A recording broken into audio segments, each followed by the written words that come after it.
Ésaïe 15, message sur Moab. Oui, en une nuit Ar Moab est dévastée, elle est détruite. En une nuit Kir Moab est dévastée, elle est détruite. On monte au temple, Dibon monte sur les hauts lieux pour pleurer. Moab se lamente sur Nebo et sur Médeba. Toutes les têtes sont rasées, toutes les barbes coupées. Dans ses rues on est habillé de sacs, sur ses toits et ses places, tous gémissent et fondent en larmes. Hesbon et Éléalé poussent des cris. On les entend jusqu'à Jahatz. Voilà pourquoi les soldats de Moab hurlent. Moab est abattu. Mon cœur pousse des cris pour Moab. Ces fugitifs vont jusqu'à Tsoar, jusqu'à Églat-Shéléchija. Ils gravissent en pleurant la montée de Louhit, et ils poussent des cris de détresse sur le chemin de Horonaïm, parce que l'eau de Nimrim a entièrement disparu. L'herbe est sèche, le gazon est détruit, toute la verdure a disparu. C'est pourquoi ils rassemblent ce qu'il leur reste et transportent leurs biens de l'autre côté du torrent des Saules. Oui, les cris font le tour du territoire de Moab. Ces lamentations retentissent jusqu'à Églaïm, elles retentissent jusqu'à Béer-Élim. L'eau de Dimon est pleine de sang, mais j'envoie de nouveaux malheurs sur Dimon. Un lion contre les rescapés de Moab, contre le reste du pays. Ésaïe, chapitre 16. Envoyez un bélier au souverain du pays. De Séla, envoyez-le dans le désert jusqu'à la montagne de la fille de Sion. Pareil à un oiseau fugitif ou à une couvée effrayée, voilà comment seront les filles de Moab au passage de l'Arnon. Tiens conseil, prenez une décision. Couvre-nous en plein midi de ton ombre aussi épaisse que la nuit, cache les exilés, ne trahis pas le fugitif. Laisse les exilés de Moab séjourner chez toi, abrite-les contre le dévastateur. En effet, l'oppression cessera. La dévastation prendra fin, celui qui piétine le pays disparaîtra. Le trône s'affermira par la bonté et sur lui, dans la tente de David, on verra siéger en toute vérité un juge soucieux du droit et zélé pour rendre la justice. Nous avons entendu s'exprimer l'orgueil du très arrogant Moab, son arrogance, son orgueil et ses excès. Son bavardage ne vaut rien. Voilà pourquoi Moab se lamente sur lui-même, il se lamente tout entier.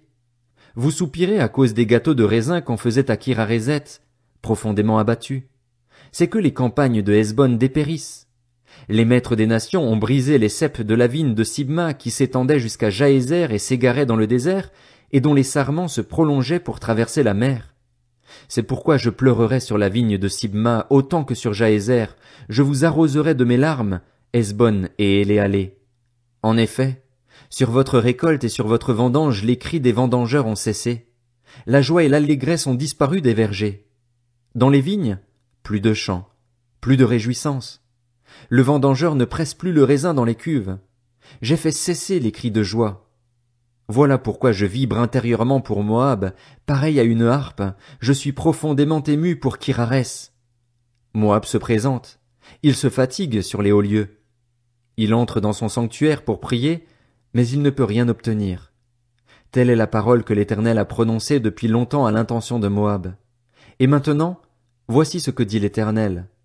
Dans 3 ans, comptez aussi précisément que les années d'un salarié, la gloire de Moab sera un objet de mépris, malgré toute sa population. Il n'en restera pas grand-chose, presque rien. Ésaïe, chapitre 17. Message sur Damas. Damas sera supprimée. Elle ne sera plus une ville, elle ne sera qu'un tas de ruines. Les villes qui dépendent d'Aroër seront abandonnées, livrées aux troupeaux. Ils y coucheront, sans plus personne pour les effrayer. Il est réglé, le sort de la forteresse d'Éphraïm, du royaume de Damas et du reste de la Syrie. Il est identique à celui de la gloire des Israélites, déclare l'Éternel, le Maître de l'univers. Ce jour-là, la gloire de Jacob diminuera et son embonpoint fondra. Ce sera comme lorsque le moissonneur récolte les gerbes de blé en attrapant les épis avec sa main, comme lorsqu'on ramasse les épis oubliés dans la vallée des Réphaïm, il en restera quelques grappillons, comme quand on secoue l'olivier. 2, 3 olives tout en haut, 4, 5 dans les branches porteuses de fruits, déclare l'Éternel, le Dieu d'Israël. Ce jour-là, l'homme portera ses regards sur son Créateur, ses yeux se tourneront vers le Saint d'Israël.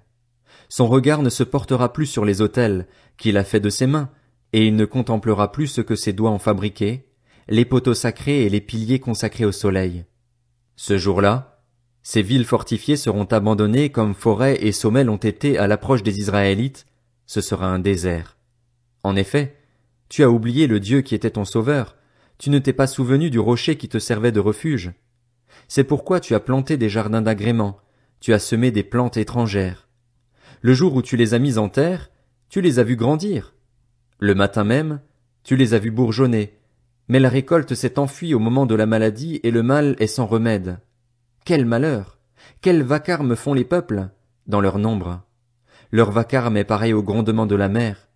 Quel tapage font les nations! Leur tapage est pareil à celui d'une eau puissante.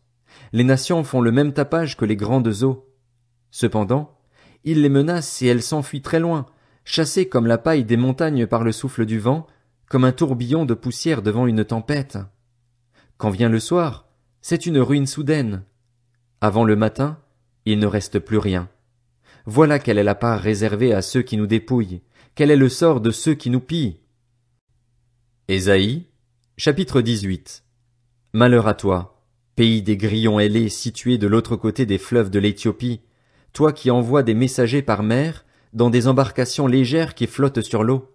Allez donc, messagers rapides, trouvez la nation grande et glabre, le peuple redouté bien au-delà de ses frontières, la nation puissante qui écrase tout et dont le territoire est traversé par des fleuves. Vous tous, habitants du monde, vous qui peuplez la terre, lorsque l'étendard sera dressé sur les montagnes, regardez. Lorsque la trompette sonnera, écoutez. En effet, voici ce que m'a dit l'Éternel. Je veux rester tranquille et regarder de ma place, pareil à la chaleur des rayons du soleil, aux nuages porteurs de rosée dans la chaude période de la moisson. Avant la récolte, quand la floraison sera terminée, quand le raisin commencera à mûrir et se transformera en grappe, il coupera les sarments avec des serpes, il enlèvera, il élaguera les branches. Ils seront tous abandonnés aux oiseaux de proie des montagnes et aux bêtes de la terre. Les oiseaux de proie passeront l'été sur leurs cadavres, et toutes les bêtes sauvages de la terre l'hiver. À ce moment-là, des offrandes seront apportées à l'Éternel, le Maître de l'univers, par le peuple grand et glabre, par le peuple redouté bien au-delà de ses frontières, par la nation puissante qui écrase tout et dont le territoire est traversé par des fleuves. Elles seront apportées à l'endroit où réside le nom de l'Éternel, le Maître de l'univers, sur le mont Sion.